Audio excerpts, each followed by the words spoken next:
96.3 RPK FM Jakarta, masih dari kawasan Dewi Sartika, Jakarta Timur. Sahabat RPK, good morning, masih ada simak. Dan seperti yang sudah dijanjikan tadi, putaran yang ketiga ini adalah Smart Consumer, kerjasama kami bersama Yayasan Lembaga Konsumen Indonesia. Julia di sini, ada rekan Sarah di meja operator, dan narasumber ada Pak Sudaryatmo, pengurus harian YLKI. Selamat pagi Pak Dar, apa kabar?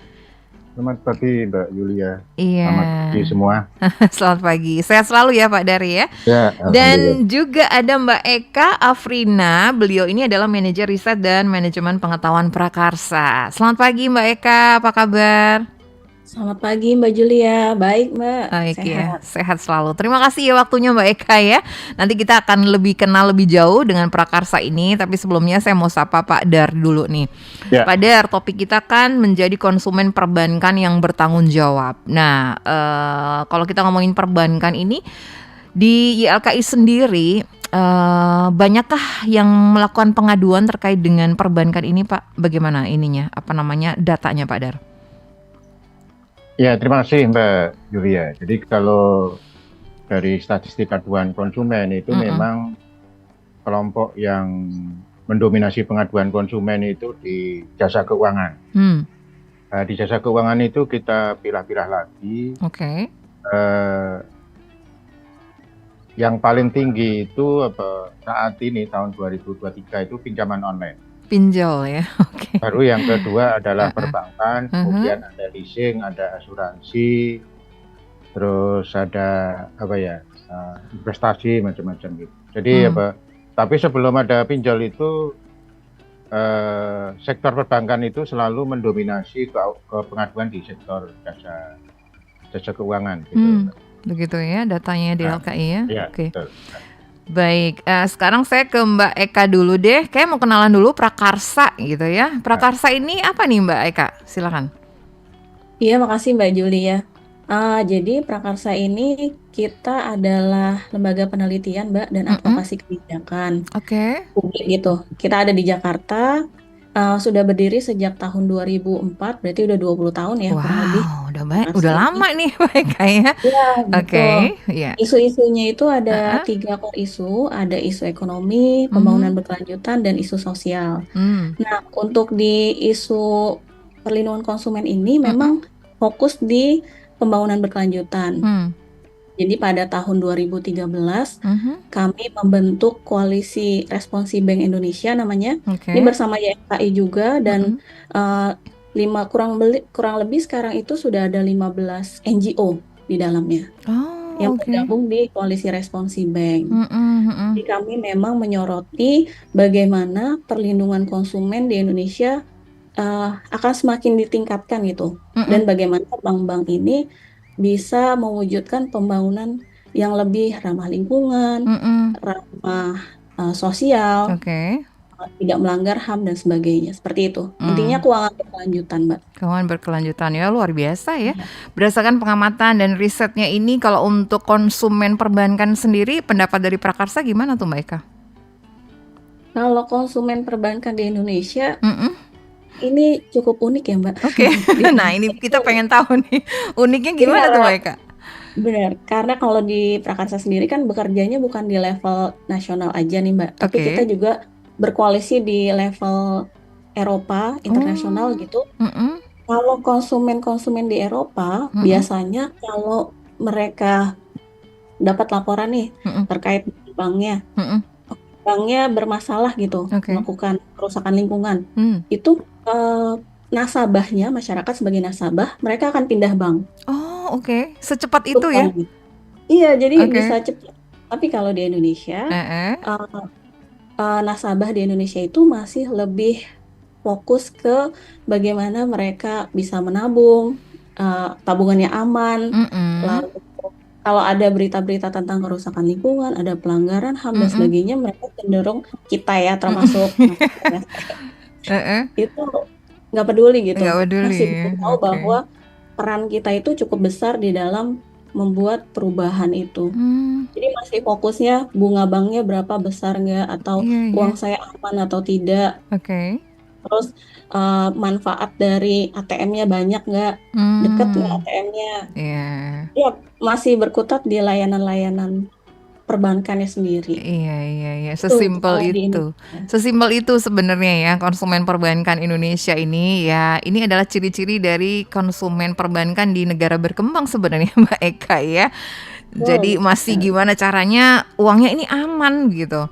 Entah itu di luar isu-isu banknya ngapa-ngapain juga, yang penting aman gitu ya, aman dan berbunga gitu. Oke, nanti kita akan lanjutkan kembali ya perbincangan kita Mbak Eka ya. Dan Pak Dar, Ya, setuju ya dengan apa yang sudah disampaikan Mbak Eka tadi ya Pak Dar ya? Untuk ya sangat setuju. konsumen kita ya seperti itu ya. Oke, jadi Pak Dar juga melihatnya seperti itu konsumen perbankan yang bertanggung jawab. Nah, maksudnya konsumen perbankan yang bertanggung jawab itu gimana sih Pak Dar? Ya, sebelum ke sini saya menyambung Mbak Ika tadi Oke, ya. silakan. Jadi memang awareness publik kita itu memang belum segala di Eropa. Iya. Jadi saya terakhir di Grand Slam. Grand Slam itu kompetisi tenis Iya. tertinggi di dunia itu kan salah satunya di London. Oke. Di Di Wimbledon. Wimbledon itu Iya. Jadi ada sponsor dari lembaga keuangan. Lembaga keuangan itu mendanai proyek-proyek yang berkontribusi terhadap panas bumi lah kira-kira gitu loh. Oke. Panas bumi itu dipersoalkan. Gitu. Jadi panitianya dipersoalkan kenapa bekerjasama dengan lembaga keuangan yang di mata pemrotes tadi itu menyalurkan kredit-kredit di proyek-proyek yang tidak ramah lingkungan. Jadi Jadi sampai segitu sana, ya. Sampai ke sana. Jadi iya. kita belum sampai ke sana. Tapi ya itu tadi Jadi memang jadi kan ada dua.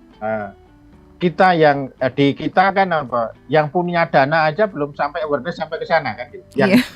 Yang menyimpan uang. Yang kan, menyimpan gitu. uangnya ya gitu ya. Kalau di luar itu sudah kalau di luar itu ya tadi dia mempersoalkan eventnya tadi loh kok menerima sponsorship dari lembaga keuangan yang yang membiayai proyek-proyek yang tidak ramah lingkungan tadi ya. Ya jadi sebenarnya kalau secara sederhana sebenarnya kalau konsumen yang bertanggung jawab itu ya konsumen yang memahami hak dan kewajibannya sebagai konsumen di perbankan. Haknya apa saja itu cukup beragam ya. Tadi yang sudah disampaikan Mbak Eka tadi itu salah satunya adalah hak atas informasi. Jadi hak atas informasi itu ada dua. Tadi yang dikatakan Mbak Eka tadi dalam arti sempit itu ya tadi ketika kita berhubungan dengan produk perbankan atau jasa keuangan, katakanlah pinjol lah. Gitu. Itu kan konsumen itu kan berhak mendapat informasi ini jenis charging atau jenis pungutan itu apa saja. Kemudian yang kedua besaran pungutan itu berapa. Terus tadi selain bunga terus juga ada penalti terus nah ini kan di kita itu kan kadang-kadang konsumen itu baru aware ketika loh kok saya pinjam 1 juta kok nggak diterima 1 juta kan gitu. Terus loh saya kok bunganya kok besar sekali gitu loh. Hal-hal semacam itu kan mestinya jelas di awal. Yeah. Jelas di awal kan gitu. Jadi produk knowledge pengetahuan konsumen tentang produk knowledge jasa perbankan itu masih sangat minim dan ini tidak terlepas dari tadi bagaimana regulator otoritas jasa keuangan itu mestinya punya regulasi yang mengharuskan bank itu transparan terhadap produk yang dijual konsumen pada kemampuan masyarakat. Jadi transparansi. Kemudian yang kedua informasi dalam arti yang luas itu ya tadi kalau kita sebagai konsumen perbankan kan bisa pinjam, bisa naruh uang kan. Kalau naruh uang itu juga konsumen berhak mendapat informasi ini uang yang saya taruh itu nanti disalurkan di kredit di sektor apa sih kan. Oh waduh iya kita nggak sampai segitunya jadi konsumen misalnya tadi saya nggak mau kalau duit saya itu disalurkan di kredit-kredit yang merusak lingkungan misalnya seperti itu. Sampai ke situ kan gitu, sampai ke situ. Jadi konsumen itu berhak, dan tadi yang dikatakan baiknya benar. Kita juga berhak untuk pindah bank ketika kita tidak setuju dengan policy perbankan tadi. Policy perbankan policy perbankan tadi kan gitu. Walaupun sebenarnya tadi ya pindah rekening itu kan bukan masalah sederhana ya, karena macam-macam banyak. Tapi konsumen itu berhak untuk memilih. Berhak untuk memilih ketika kita tidak setuju dengan penempatan uang yang kita ini tadi, yang kita taruh di bank tadi. Kemudian yang kedua, hak mendapat perlakuan yang adil. Perlakuan yang adil itu misalnya ini konsumen itu kan di dalam berhubungan dengan bank itu kan diminta untuk menandatangani atau menyetujui syarat dan ketentuan kan. Nah, ini konsumen itu berhak mendapat perlakuan yang adil dalam konteks, jadi isi-isi kontrak syarat dan ketentuan itu bebas dari klausul-klausul yang yang tidak fair, yang merugikan konsumen kan. Seperti contoh begini ya Pak, konsumen tunduk pada peraturan bank baik yang sudah ada maupun yang akan ada di kemudian hari kan. Kata-kata yang akan ada di kemudian hari itu kan kita nggak tahu aturannya apa kan gitu. Nah itu yang kadang-kadang dipakai bank misalnya tadi menaikkan biaya iuran bulanan kan gitu. Biaya iuran bulanan itu alasannya bank ya tadi loh, konsumen kan sudah setuju aturan ada aturan bank baik yang sudah ada maupun yang akan ada di kemudian hari gitu. Kata-kata yang akan ada di kemudian hari itu kan digunakan merugikan konsumen karena bank bisa berbuat apa saja kan gitu. Baik Pak Dar, sebelum dilanjut nih kita break dulu ya Pak Dar ya. Masih panjang nih pembahasan kita ya. Dan Mbak Eka jangan kemana-mana ya, sahabat RPK, seperti biasa di kuadran pertama ini kita break, kita dengar satu lagu, nanti kita akan lanjutkan kembali. Kalau ada pertanyaan atau sekedar sharing gitu ya terkait dengan topik kita pagi ini, silakan saja bisa gunakan line telepon 8000 atau SMS WhatsApp ke 0815 1800 4. Kami kembali sesaat lagi.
96.3 RPK FM Jakarta, Smart Consumer masih hadir ya Sobat RPK, masih bersama Pak Sudaryatmo, Pengurus Harian YLKI, dan Mbak Eka Afrina, Manajer Riset dan Manajemen Pengetahuan Prakarsa, menjadi konsumen perbankan yang bertanggung jawab. Tadi Pak Dar sudah menjelaskan ya tentang hak-hak kita sebenarnya Sobat RPK, hak-hak konsumen jasa keuangan itu hak atas informasi. Tapi sebenarnya Pak Dar, mungkin banyak yang udah punya informasinya ya terkait dengan tadi sempat disebutkan tentang pinjol. Tapi ada juga yang memang udah tahu nih, tapi karena kebutuhan begitu ya. Jadi itu dikesampingkan gitu. Saya ke Mbak Eka dulu. Mbak Eka ada kan riset ya seperti itu ya. Jadi kayak konsumen itu udah tahu nih sebenarnya gitu ya resikonya gitu, tapi karena kebutuhan dan keperluan biasanya itu dia informasinya yang memberatkan itu kayak dieliminasi di awal begitu. Gimana menurut Mbak Eka? Iya, itu benar Mbak Julia.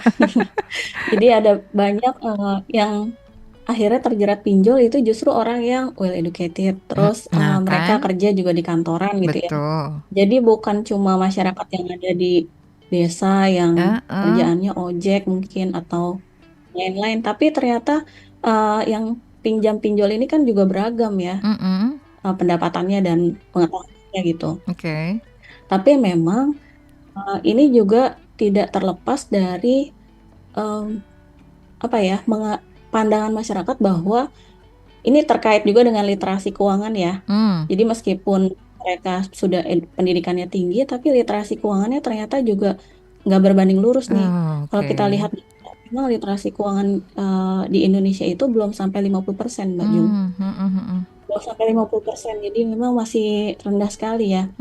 Dan masyarakat umumnya menganggap karena pinjaman ini adalah uang segar gitu, dianggap sebagai yang paling cepat untuk mengatasi masalah, maka pinjam aja tanpa membaca syarat dan ketentuannya. Padahal di syarat dan ketentuannya itu bisa jadi sudah rinci dan sudah ada tuh konsekuensinya apa, lalu kalau terlambat mereka akan dikenakan bunga berapa sekian, itu sudah ada. Itu yang legal Mbak. Betul. Ini ada masalah lain. Masalah lain yaitu orang juga tidak tahu apakah pinjaman online yang mereka akses itu legal. Itu masalah berikutnya. Jadi banyak masyarakat yang pinjam itu dananya cepat, padahal itu pinjaman ilegal. Artinya tidak dijamin oleh OJK, tidak diawasi oleh pemerintah gitu.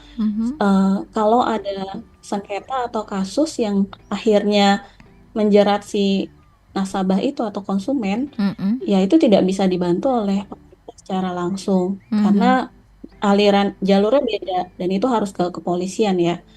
Jadi memang masyarakat kita tuh masih belum tahu apakah itu legal ataukah ilegal, ketentuan syarat apa, hak-hak mereka apa. Dan sekali lagi ya, mindset satu lagi ini juga berpengaruh besar ya Mbak Julia dari kami, mindset bahwa pinjaman ini harusnya kan pinjaman itu adalah hutang sifatnya dan harus dikembalikan. Betul. Nah, kesadaran untuk bahwa itu dikembalikan itu masih belum. Gitu ya, belum sadar gitu ya bahwa itu adalah kewajiban yang harus dipenuhi gitu ya Mbak Eka ya. Pokoknya dapat dulu deh di awal, entah gimana nanti gitu untuk membayarnya urusan nanti, biasanya begitu ya. Nah, melihat kenyataan gitu ya di lapangan seperti ini gitu. Nah, Prakarsa itu pernah nggak melakukan edukasi terkait dengan hal ini Mbak Eka? Kalau edukasi itu sering ya Mbak. Sering justru. Udah cukup sering ya. Kita tuh edukasi pemberdayaan masyarakat itu baik dari diskusi-diskusi publik. Itu sasarannya banyak ya, ada pekerja, masyarakat umum, ada mahasiswa juga diskusi publiknya. Lalu selain diskusi yang langsung itu kita juga media campaign. Sosial media biasa kita bikin flyer-flyer begitu untuk men-share ke publik bahwa ini yang baik, ini yang baik, atau informasi-informasi seputar konsumen ya, hak-hak konsumen gitu. Itu sudah kita Sering lakukan ya? juga. Iya. Mm-mm. Iya. Ya, tapi memang kita nggak bisa mencegah begitu ya. Memang ada beberapa target beberapa orang begitu ya Mbak Eka ya. Tapi begitu banyaknya di luar sana dan memang itu tadi konflik kepentingan tadi antara udah tahu sebenarnya gitu informasinya tadi, cuman memang kebutuhannya sangat-sangat mendesak gitu dan akhirnya gelap mata gitu tadi ya. Dan kesadaran untuk membayarnya juga mungkin agak kurang nih karena literasi perbankannya juga kurang. Nah Pak Dar, dilanjut aja Ya, lagi nanti tadi tentang hak-hak konsumen jasa keuangan tadi ya. Selain hak informasi tadi, kemudian hak perlakuan adil. Eh, saya tuh kok ngerasa ya Pak Dar ya, kalau kita sebagai nasabah gitu ya ke bank, memang kayaknya ya manut aja gitu loh Pak Dar ya. Jadi bagian power kita tuh kayak kurang gitu dengan instansi ini. Karena memang mungkin apakah di mindset kita kami ini terlalu memerlukan begitu. Apa namanya instansi ini gitu ya. Atau memang posisinya begitu ya, posisinya yang kita rasakan itu loh Pak, lemah begitu Pak Dar. Jadi kayak ya udah gitu, ikut aja gitu. Menurut Pak Dar gimana tuh? ya. Jadi kalau konsumen perbankan itu bisa dibagi dalam 2 kategori, Mbak. Oke. Jadi dia yang ada yang retail, ada yang corporate kan gitu. Oh iya, oke. Kalau yang corporate itu ya misalnya dalam konteks penyaluran kredit itu biasanya memang ketika membahas kontrak itu ya bagian legal sama bagian legal kan. Perusahaan punya legal, bank punya legal gitu. Jadi relatif bargainingnya cukup sama lah. Paling enggak sama-sama punya ahli hukum lah. Oke, baik. Yang jadi masalah adalah di retail banking kan. Retail banking itu memang kedudukannya tidak seimbang antara konsumen individu dengan institusi perbankan kan. Institusi perbankan itu yang benar yang Mbak katakan Julia itu tadi, kok konsumen ngikutin aja ya. Jadi kadang-kadang tadi posisi konsumen itu jadi bukan pelanggaran ya. Konsumen diperlakukan tidak adil itu sejak dalam kontraknya. Gitu. Kan kontraknya kan yang bikin bank. Bank itu berusaha tadi di dalam membuat kontrak ya dia melindungi kepentingan bank. Lantas siapa yang melindungi kepentingan konsumen kan? Konsumen retail khususnya. Konsumen retail ini yang jadi masalah. Makanya di dalam Undang-Undang Perlindungan Konsumen itu ada pasal yang mengatur klausula baku. Itu harapannya tadi dalam relasi pelaku usaha dan konsumen di mana kedudukannya tidak seimbang tadi, itu pelaku usaha nggak bisa membuat kontrak semena-mena kan. Semena-mena. Jadi semena-mena itu ya tadi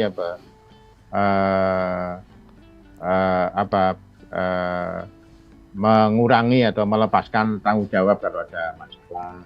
Terus konsumen memberi jadi gini jadi konsumen itu diminta memberi kuasa kepada pihak bank apabila tidak sanggup membayar cicilan. Bank itu bisa melakukan apa saja kan. Bisa melakukan apa saja itu kan luas sekali kan. Betul. Luas sekali kan. Itu yang klausula baku itu harapannya tadi pihak perbankan tidak bisa membuat isi kontrak itu hanya dari perspektif kepentingan bank, tapi juga bagaimana kontrak yang adil kedua belah pihak antara dari si konsumen retail sama pelaku usaha jasa keuangan khususnya perbankan. Iya, wow. Ini benar banget nih Pak Dar. Oke, Mbak Eka, Pak Dar, seperti biasa ya, mesti kita break dulu ya untuk teks signal, waktu, tanda waktu, dan juga lagu pastinya. Sobat RPK, jangan kemana-mana. Perbincangan ini masih akan terus berlanjut sampai jam 10 pagi nanti. Tetap di 96,3 RPK FM, kami kembali sesaat lagi.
96.3 RPK FM Jakarta. Sudah setengah perjalanan ya kita Sobat RPK di Smart Consumer bersama Yayasan Lembaga Konsumen Indonesia. Dan masih berbincang bersama Pak Sudaryatmo, pengurus harian YLKI, dan Mbak Eka Afrina, manajer riset dan manajemen pengetahuan prakarsa.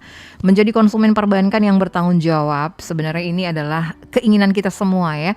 Tapi sebelum ke Pak Dar lagi, saya mau ke Mbak Eka deh.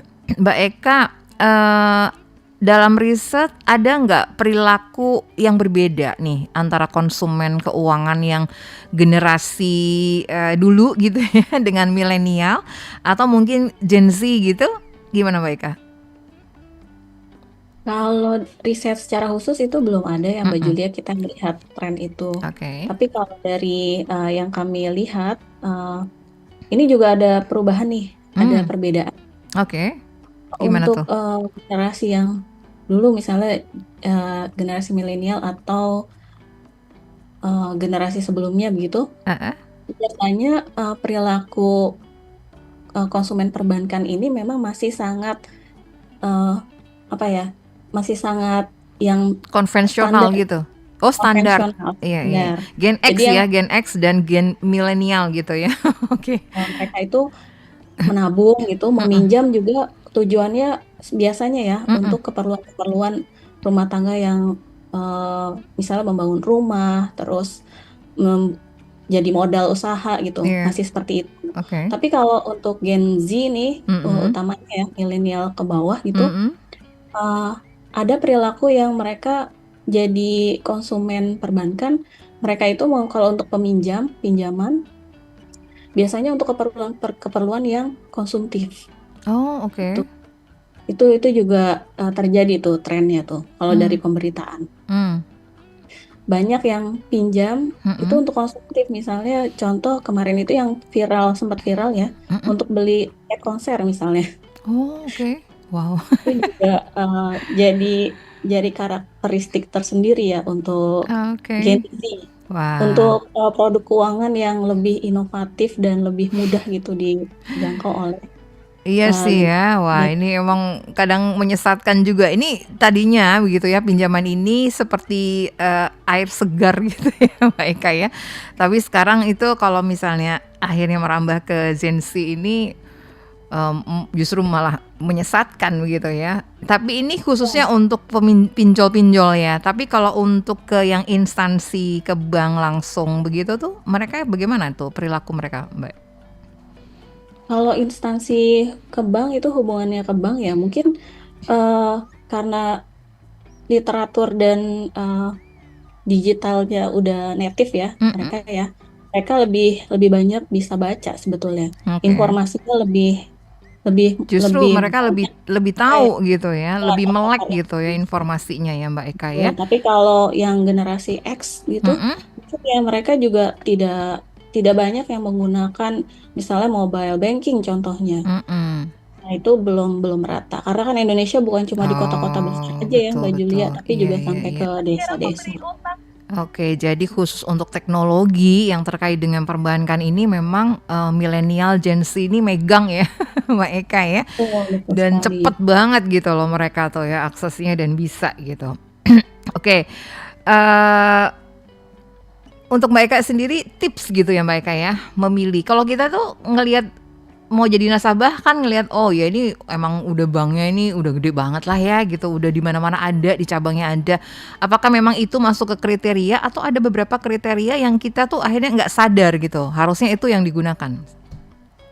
Iya, jadi ini sekali lagi ya bukan hanya kemudahan fasilitas yang disediakan oleh bank, tapi sebagai konsumen harusnya kita juga melihat karena kita juga harusnya bertanggung jawab gitu ya sebagai nasabah dan yang punya dana gitu di bank, meskipun kecil ya,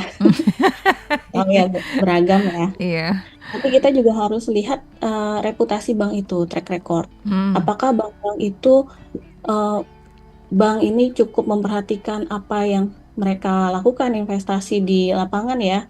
Apakah perusahaan yang dibiayai oleh bank tertentu itu merusak lingkungan, lalu banyak masalah di bawah gitu di perusahaan yang dibiayai oleh bank tersebut ya tertentu. Kita juga harus lihat Karena waktu itu Prakarsa kan dan beberapa NGO gitu misalnya, kita penelitian dan membuktikan bahwa ada nih satu bank gitu yang dia jelas-jelas membiayai salah satu tambang semen di Jawa Tengah gitu. Dan itu terbukti sangat merugikan masyarakat, tapi ternyata nasabahnya juga tetap bertahan banyak dan tidak ada dorongan publik gitu, Mbak Julia. Harus publik juga bisa turut bersuara. Jadi bukan cuma masyarakat terdampak aja nih. Masyarakat terdampak juga butuh loh suara-suara kita sebagai nasabah bank itu. Tapi itu sama sekali kita nggak dengar sama sekali. Apakah nggak ada dorongan gitu Nggak dari ada dorongan ya. nasabah Nah kalau gitu. diviralkan itu kita kena pasti ya Mbak Eka ya, seperti pencemaran nama baik begitu ya. Sebenarnya sih kalau bukti-buktinya sudah kuat ya, ada pelanggaran gitu, ya berangkat dari kasus yang sudah diangkat dan itu kan sudah masuk ke pengadilan juga Mbak Julia. Jadi sebenarnya bisa kita dorong juga. Viralkan itu kan artinya bukan cuman yang tanpa bukti ya.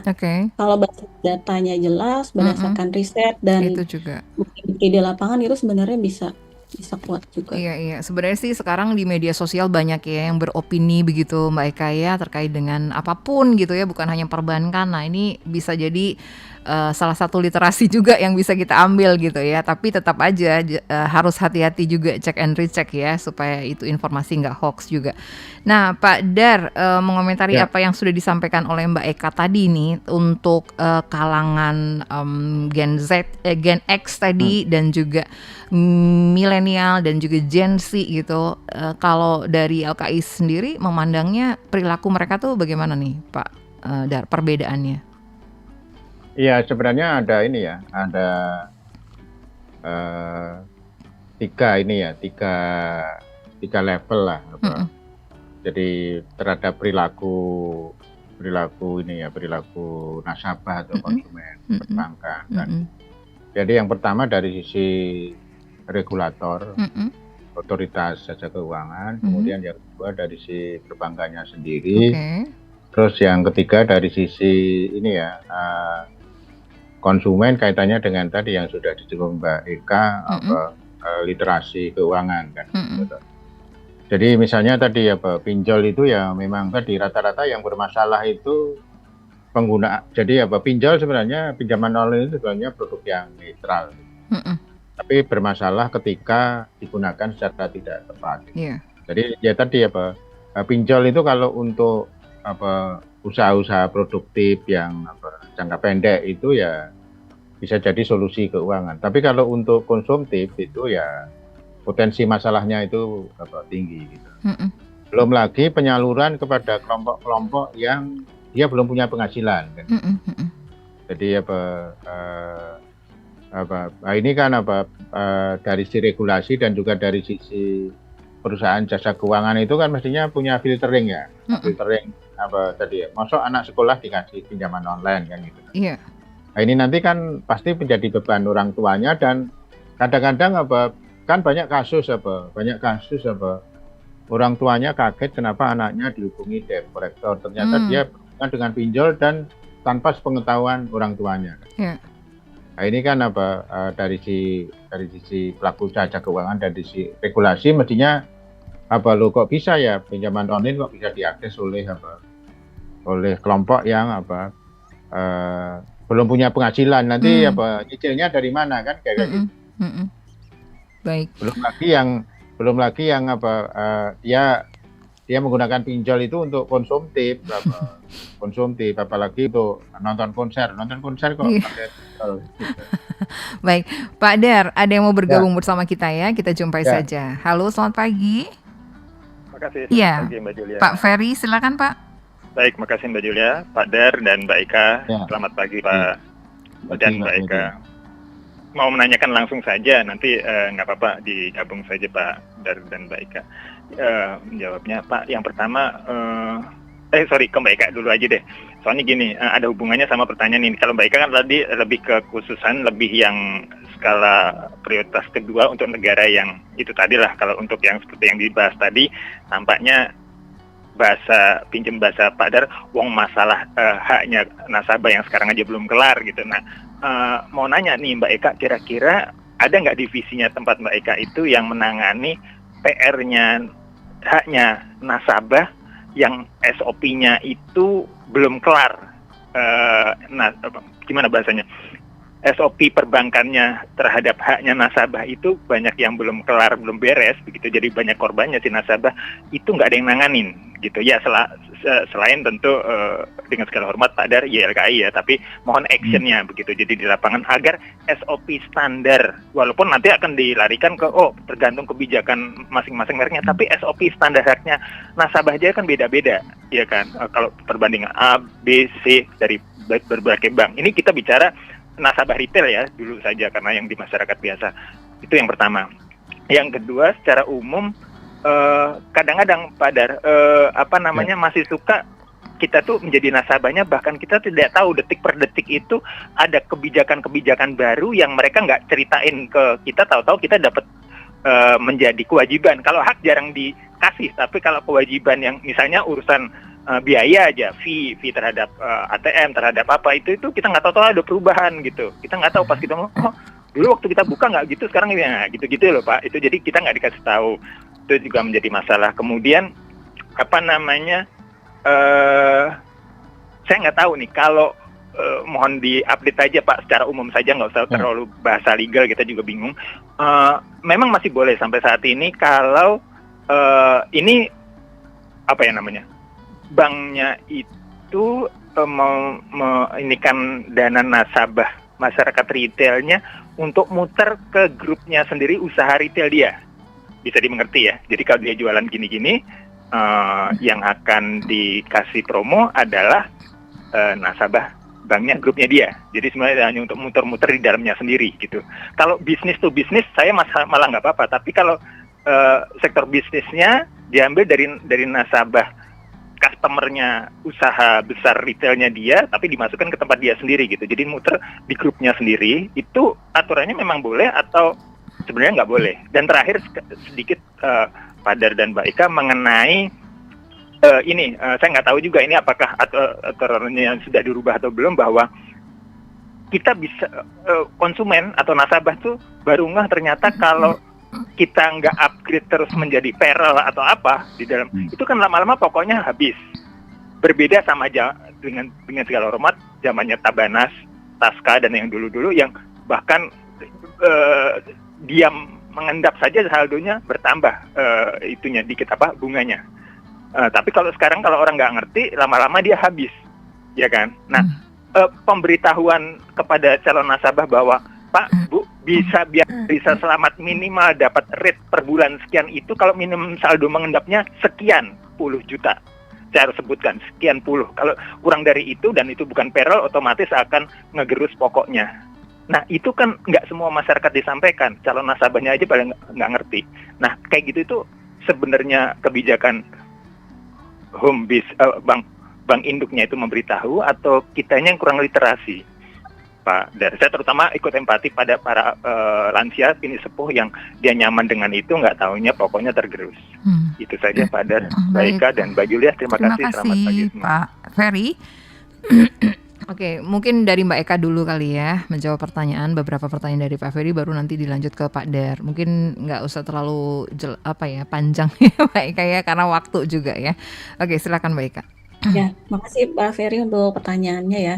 Jadi memang untuk di Prakarsa sendiri kami tidak ada divisi khusus itu untuk menangani keluhan SOP perbankan gitu ya. Tapi yang kami sasar adalah kami melakukan advokasi secara terus-menerus kepada OJK, bagaimana OJK bisa memiliki kebijakan yang dapat mendorong bank-bank ini terus melindungi nasabahnya. Jadi OJK itu udah punya sekarang kebijakan yang baru Mbak Julia dan Pak Ferry. Ada POJK nomor 6 tahun 2022 untuk perlindungan konsumen dan masyarakat di sektor perbankan. Nah, di dalam kebijakan itu sudah diatur tuh salah satunya, ini yang kami juga perjuangkan ya, YLKI apalagi ya.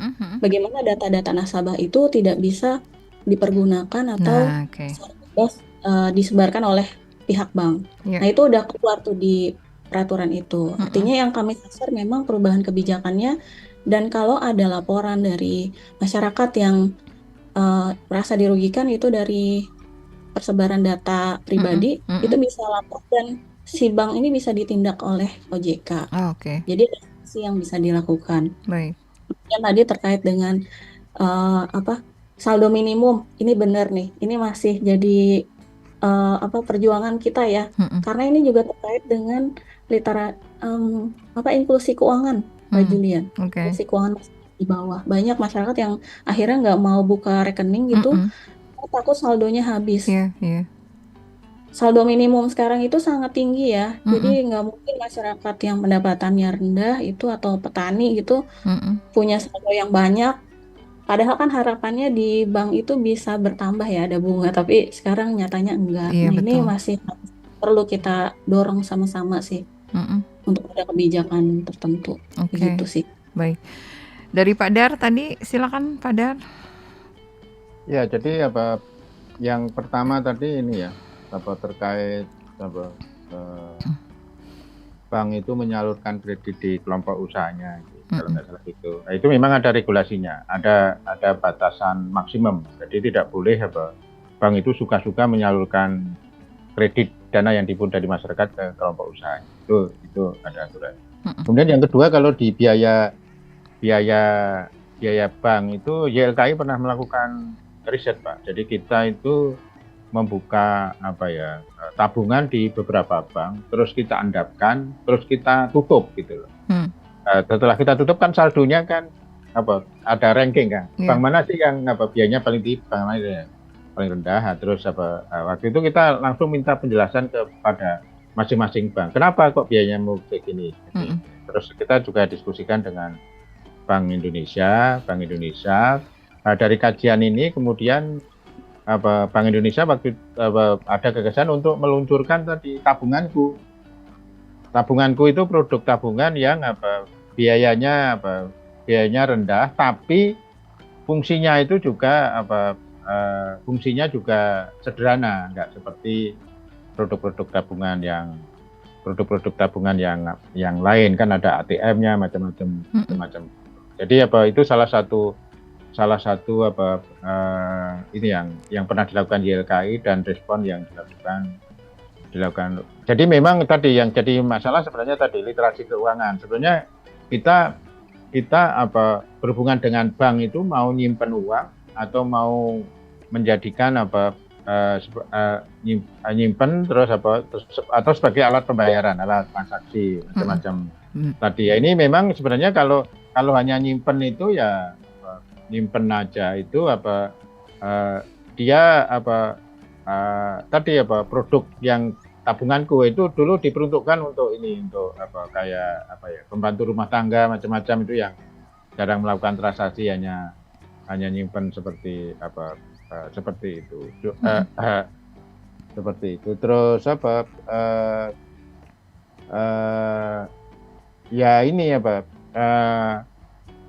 jadi memang di saat ini itu perusahaan bank itu polisinya beda-beda ya. Beda-beda. Jadi ada yang kalau tidak ada terkait dengan tadi biaya dulu. Biaya itu tadi ada kalau yang lama itu tadi bank itu suka menaikkan biaya iuran itu suka-suka dia, karena berlindung di balik tadi ketentuan konsumen tunduk pada peraturan bank yang sudah ada maupun yang lain. Nah, aturan itu kan sudah dilarang. Nah, sekarang beberapa bank itu kalau menaikkan itu dia notifikasi ke nasabah. Di nasabah, jadi setuju atau tidak setuju. Kalau itu dikasih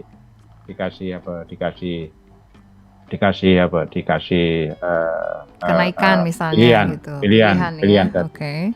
Tapi poinnya adalah tadi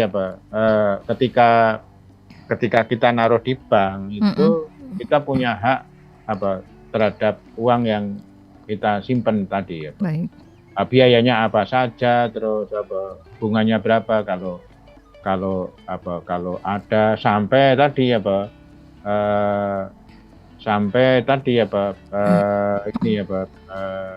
kita berhubungan dengan bank itu untuk keperluan apa, ini yang penting sebenarnya. Mestinya tadi kita berhubungan dengan bank itu untuk fungsi apa, baru bank itu menyodorkan, oh ini pilihan produknya. Jangan sampai kita membeli produk yang ini sebenarnya fungsinya cukup lengkap, tapi konsumen tidak pernah menggunakan itu dan tetap konsumen membayar iuran. Baik. Oke, karena waktu-waktu sangat terbatas nih, Pak Ferry, semoga terjawab ya yang menjadi pertanyaannya, dan mungkin sebelum diakhiri untuk Mbak Eka sendiri tadi kan sudah memberikan masukan lah gitu ya kepada OJK gitu untuk kedepannya. Sebelum diakhiri apa nih yang harapan dari Prakarsa nih khususnya ya Mbak Eka ya, yang mau terkait dengan topik kita pagi ini, silakan. Kalau Prakarsa sendiri memang berharap ini dorongan perbaikan kebijakan itu terus dilakukan ya oleh pemerintah ya. Kami juga sebenarnya sudah melakukan pemeringkatan bank nih Mbak Julia. Kita membuktikan bahwa bank ini yang sudah konsisten untuk kebijakan lingkungan, konsumen dan lain-lain itu ada tuh. Jadi kalau masyarakat atau teman-teman di rumah mau lihat apakah banknya sudah cukup baik, itu bisa dilihat di website kita. Ada di website Responsi Bank Indonesia gitu, itu bisa dilihat semuanya. Nah, kalau teman-teman ada aduan atau terkait permasalahan yang dilihat di lapangan, sebetulnya bisa langsung komplain dan mengutarakan apa aduannya gitu. Aduan di sini maksudnya adalah memberikan bukti bahwa bank ini ada indikasi ini nih, nanti bisa kita tindak lanjuti dan diperiksa lagi. Itu juga aduannya langsung masuk ke bank dan bisa sebagai bukti kita ya bahwa masyarakat menemukan sejumlah temuan gitu di lapangan dan itu sangat bermanfaat. Jadi sekali lagi teman-teman di rumah apalagi nasabah bank jangan takut untuk menyuarakan pendapatnya atau jika ada masalah terkait dengan produk-produk layanan perbankan gitu, karena kita juga punya hak yang harusnya itu bisa dimaksimalkan itu. Jadi itu ya. Sekali lagi diulang mungkin untuk masyarakat nih yang ingin tahu gitu ya tentang pemeringkatan bank ini bisa diakses di mana Mbak Eka? Bisa diakses di www.responsibankindonesia.id. Itu ya. Jadi supaya semakin banyak gitu ya literasi kita terhadap perbankan ini. Terima kasih Mbak Eka dan Pak Dar. Bagaimana nih YLKI sendiri untuk terus mengawal supaya konsumen kita itu bertanggung jawab terhadap perbankan ini? Gimana tuh Pak Dar? Ya pertama tadi ya Mbak, bagaimana sebagai konsumen bank itu memahami hak konsumen perbankan itu apa? Dari hak informasi, hak untuk memilih, hak untuk mendapat perlakuan yang adil, hak untuk mendapat penyelesaian sengketa yang efektif, dan hak untuk didengar pendapat. Satu itu. Yang kedua, ketika berhubungan dengan bank atau produk jasa keuangan itu pastikan dulu mengidentifikasi kebutuhannya apa. Kebutuhannya keperluan apa, baru nanti ketika berhubungan dengan bank itu produk pilihannya beragam kan, baru kita sesuaikan produk yang kita pilih itu sesuai dengan kebutuhan konsumen. Kemudian yang ketiga ini tadi jadi ketika ada masalah jangan segan-segan konsumen untuk membuat aduan. Membuat aduan bisa ke bank langsung.